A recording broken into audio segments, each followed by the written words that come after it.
Kori Mountain Monastery. It's a land, it enters tapped unless you control a plains or an island, and it taps for red. And you can pay 4 and tap to exile the top card of your library.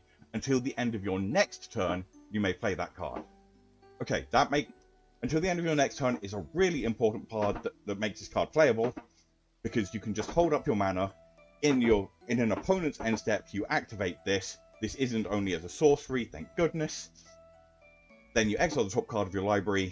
Then you untap, you get to draw your card for the turn, and now you have this and the exiled card that you can choose to work with. It is fine. If you often find yourself stalling out and needing just any extra way to get card advantage, this will work.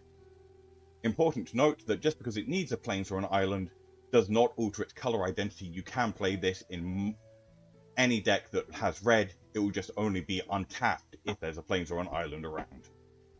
Dalkovan Encampment. Enters tapped unless you control a swamp or mountain, adds white. 3 and a white, tap. Whenever you attack this turn, make 2 1/1 red warrior creatures tokens that are tapped and attacking, and then sacrifice them at the end step. If you want ways to just have a little bit of extra aggression or a little bit of extra sacrifice fodder, aristocrats triggers, ETB triggers, whatever, this is a reasonable include if you find yourself running short on cards. Great Arishin City. It's a land, it taps for black, it enters tapped unless you have a forest or a plains. 1 and a black, tap, exile a creature card from your graveyard, create a 1/1 white spirit creature token.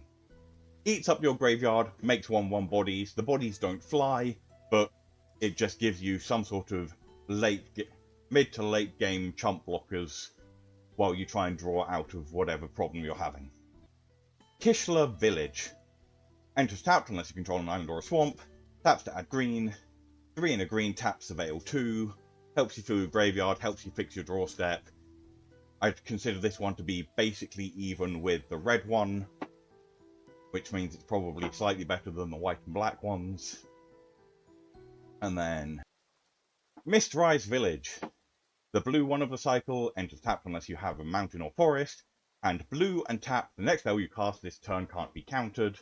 People are very excited about this for the higher end of Commander. If you play against people who regularly have counter spells, you want to get a hold of this. If you don't play against a lot of counter magic, you should probably just sell this on because it's currently going for a ridiculous amount of money.